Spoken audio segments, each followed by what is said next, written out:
Hey everybody, hope you are doing awesome. Today I have a very simple message. It's one that most of us understand, but very often we don't practice. And it's a very simple concept that numbers are rarely going to be enough to make us happy or fulfilled or content or blissful in the long run, and that people very often are enough. Now, this is not an advocate for you depending on one particular relationship, but simply looking at the idea that very often we get caught up in measuring things. We get caught up in how many followers do we have? How many likes did we get? How many downloads did we get?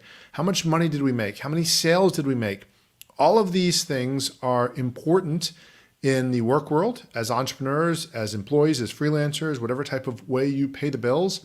And certainly it's important that we're able to pay our bills and maintain our lifestyle and to carry on our financial obligations.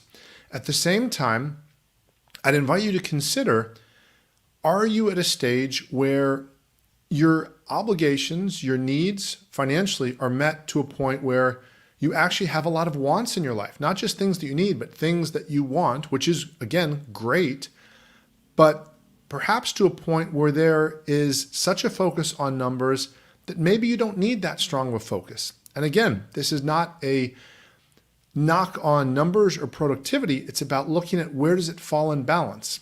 So as somebody who has a podcast, very often I'll find myself obsessing over the numbers. And one of my friends, Alex Sanfilippo, taught me something a while back. And he just reminded me, he said, look, I look at my numbers once a month. And I think at times of, especially when I started my podcast, I'd go in every day. I'd refresh 3, 4, 5 times a day. And during that time, I wasn't getting stuff done. So it was not only something that was not productive for me, but it also wasn't helping me build greater connections, create greater relationships, or even get more business. So I invite you to first consider what numbers or metrics are less important than you've made them.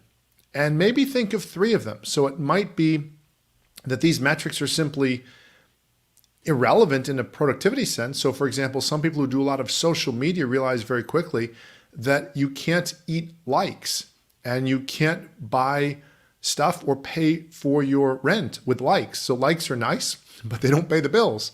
So that's sort of one number that in some ways is just not even really all that important. It's an indicator, but it's an indirect indicator.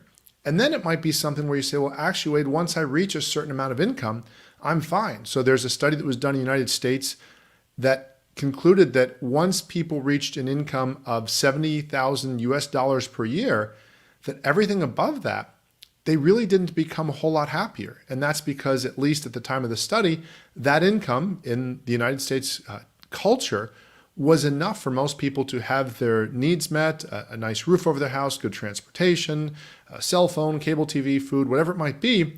And so everything else above that might be nice and certainly might be more comfortable. And I'm certainly a fan of having more money than having less money. But at the end of the day, the extra effort might not have been worth it. So again, what are 3 metrics are less important than you've made them?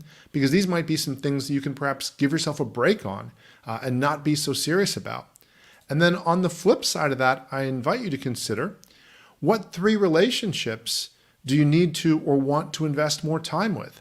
And very often there is a trade-off. Very often if we're so focused on our numbers, we can put those in front of the people that are most important to us and we miss out on things.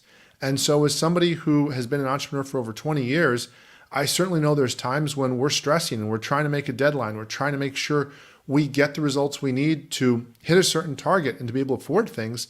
And that's extremely important. And we want to be able to do those. And in those times, it's very easy for us to lose sight of relationships. And it doesn't mean we lose sight of their value, but we simply don't make time for them. So we can value people a lot, but if we don't have time for them, then there's kind of a disconnect there. And then also there's that just generic sense of, while we're doing that, not only are they missing out on the connection, but we are. We're perhaps going further into that level of almost obsession with our numbers and trying and constantly just pushing and trying to be more rather than being who we are, focusing so much on trying to make things happen rather than being okay with where we are. And so again, overall, if you're an entrepreneur, if you're any sort of person, obviously at some point Numbers are important. We need to pay bills. We need to figure out how we make things work. We need to negotiate salaries. We need to help people. And that is extremely important. But there's a certain point where if those numbers begin to cloud our judgment as to who's most important to us, or what in our life activity-wise, that even relationship with ourself, or our connection with the divine, if we have one of those, and if that's important to us, that we make sure that we keep a balance on those. So again, think about 3 numbers or metrics that are less important than you've made them. And then also look at what are 3 relationships you need to invest more time with. And very often, those 2 might have a tie-in to where obsessing less over those numbers might allow you to free up time for those relationships that are so important to you. So I hope you're doing awesome wherever you're at. This is probably a reminder for you, not meant to be a lecture or a soapbox talk, but something to keep us all reminding about what's most important to us.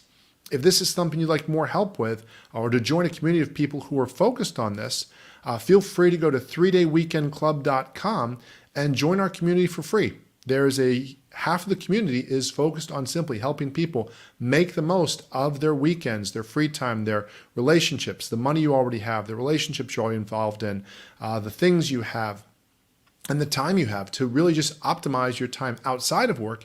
And then separately from that, there's the Entrepreneur Club part, which is focused on helping you, if you're an entrepreneur or a freelancer or a side hustler, to grow your business and grow your income as well. And there's also very soon coming out our employee club to help employees do that as well, to look for and or negotiate those 3-day weekend situations or 4-day work week opportunities, however you want to word that, and be able to make that happen as well. So again, if you want to learn more about that, go to 3dayweekendclub.com. Whatever your situation, wherever you're at, I look forward to helping you help more people with your work and make more money doing what you do best, so you can better enjoy your family, your friends, and your life. Thanks so much for listening. God bless, and hope you have an awesome week.